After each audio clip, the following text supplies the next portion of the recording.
The Dragonback Series by Timothy Zahn. Book 4, Dragon and Herdsman. Chapter 27. I hope you realize, Jack lad, Uncle Verge said sternly, that by all rights you should have had your whole arm torn off at the shoulder. Okay, so it was a gamble, Jack admitted, wincing as the Essenes medic chair finished bandaging his left arm. Even though the painkillers were in effect, the elbow and shoulder still ached. But I figured that if Tanim could get around onto my back fast enough, most of her momentum would spread itself over my whole body and just shove me down into the water instead of breaking my arm. Thereby offering you an excellent chance of drowning. Uncle Verge countered. Wonderful set of options you gave yourself, lad.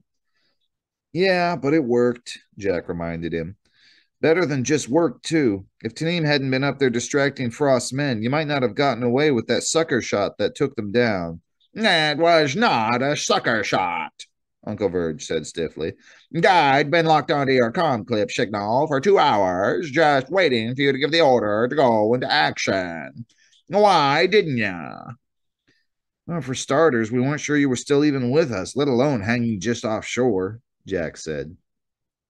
Anyway, what are we arguing for? You crippled the capstan, and Frost and his buddies are miles away by now, trying not to drown. Life is good. Anyone home? Allison's voice called from out in the corridor. Like there's somewhere else I could go? Jack called back. She stepped through the doorway, Dracos and Tanim at her side. Not really, she agreed. What's the damage? Just a sprain, Jack told her, lifting his bandaged arm for her inspection. No bones broken, no ligaments or tendons torn. A week or so, and I should be fine. I owe you my life, Tanim said, ducking her head shyly. I do not know how to thank you for that. No thanks needed, Jack assured her. Kadar Warrior's ethics says you do what's right no matter what the risks. He lifted his eyebrows at Dracos. Right? Correct, Dracos said. Uncle Verge snorted again. Courage and ethics are fine in their place, Jack lad, he said. But there's a not so fine line between them and reckless stupidity. Actually, I have to agree with Uncle Verge on this one, Allison seconded. That was a pretty boneheaded thing to try. There was nothing boneheaded about it, Jack insisted. It was simple, basic physics. The big danger was with water landings is hitting the surface, right? I just arranged things so that I was already through the surface and she never actually hit it. It was still a terrible risk, Tanim said. I will dedicate my life to repaying my debt. Fine, Jack said. In his opinion, she was blowing this way out of proportion. But there'd be time enough later for Dracos to talk some perspective into her.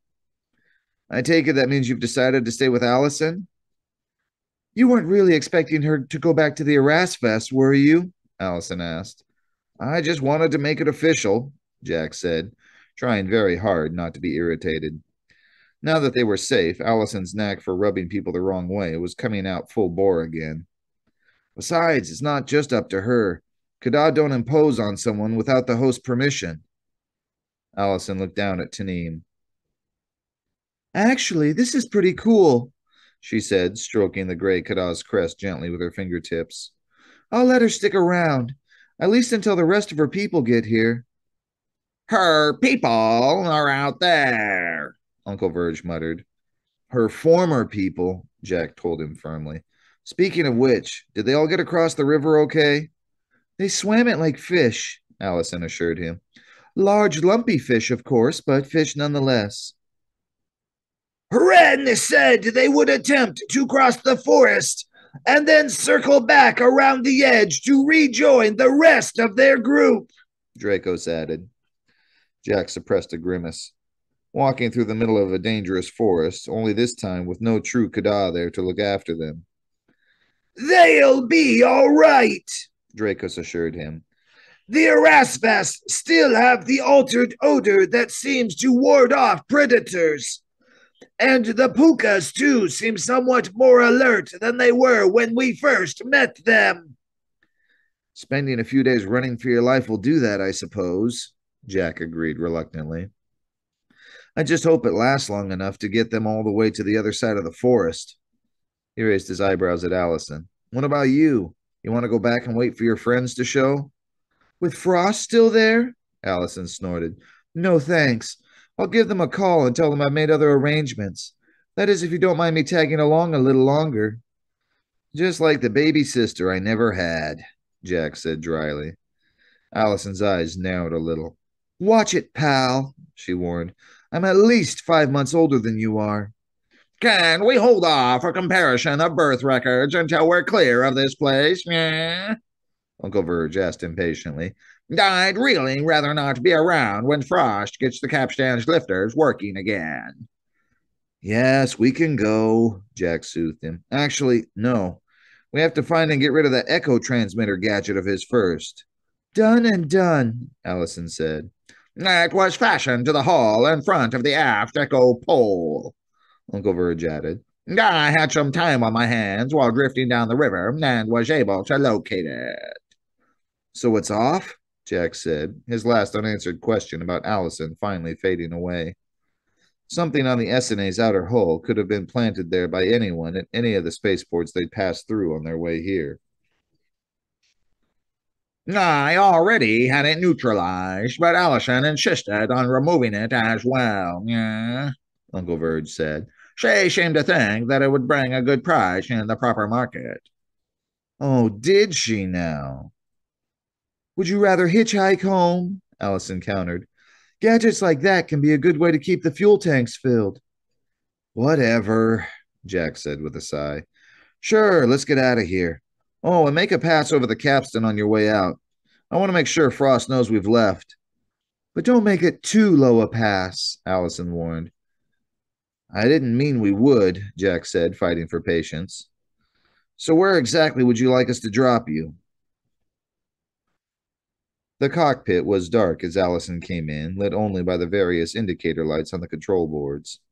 Good evening, Uncle Verge, she said. How are things running?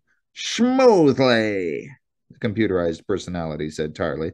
What are you doing here, yeah? I came to look over the nav maps, Allison said, sitting down in the pilot's chair. Jack asked me where I wanted to be dropped off, remember? We could discuss that from the day room or your cabin, Uncle Verge said stiffly. You shouldn't be in here without Jack or Dracos, huh? Come on, give me a break, Allison growled back. Jack's sleeping off his pain medication. Dracos is giving Taneem advanced English lessons in the day room, and I'm going stir-crazy in that cracker box you call a cabin. All I want is to look at some charts and figure out where I want to go, okay? Uncle Verge sighed theatrically.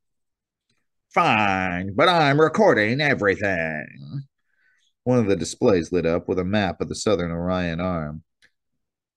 Jack's heading to Nicarapo to try to get into the Malison Ring base there, he said. Somewhere not too far off your vector. Our vector would be handy, yeah? I understand, Allison said, bracing herself. If her guess about this ship was correct. You've only got a couple of months left to locate the fleet's rendezvous point, don't you? It's a few days more than that at the moment, Uncle Verge said. Yeah, but of course, by the time we reach Nicarapo... Privacy lock code activate, Allison said. The computer went silent. Uncle Verge? Allison called tentatively. Uncle Verge? Computer? There was no response. Well, I'll be darned, Allison murmured to herself. But there was no time now to sift through all the possibilities this suddenly opened up. Swiveling her chair around, she activated the SNA's private and very expensive interworld transmitter. It took only a minute to make the connection. Smith, a voice replied. Kana. About time you checked in, girl. Let's have it. She gave her report in clipped military fashion, the way she'd been taught. Interesting, Smith said when she'd finished. I trust Morgan has no idea who you are? Not a clue, Allison assured him. Do you know if Frost got off Roscrovy all right? Let me see. Yes, he checked in with Neverland from Imawabi. Probably not a very happy camper. As long as he made it out alive, Allison said. We don't want to lose him. Not now. Agreed, Smith said. Anything else? Yes, Allison said, grimacing. A part of her didn't really want to do this. The Pukas. There was the faint sound of a sigh. All of them, I suppose? All of them, Allison said firmly. They're wild cards. We can't let them stay on the playing field. You're mixing metaphors, of course, Smith pointed out. But I take your point. All right, we'll deal with them. What about the Erasmus? Allison shook her head. Doesn't matter. Whatever you want. We'll handle it, the other promised. I gather you want to stay with Morgan for the moment? For as long as I can, Allison confirmed. He's the only inside source there is on this half of the game. Okay, but only until he makes you, Smith warned. Be ready to bail the minute that happens. I will, Allison said. I'll report again when I can. Right. Good luck. Breaking the connection, Allison shut down the transmitter.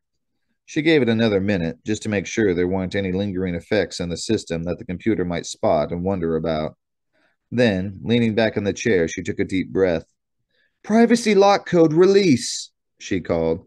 It'll be almost exactly 2 months, Uncle Verge said. So the less time we have to waste, the better, huh? Yes, if we don't have to waste time chauffeuring you around, it would be better. Yeah.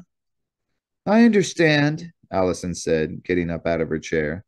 Though come to think of it, let's make it easier on everyone.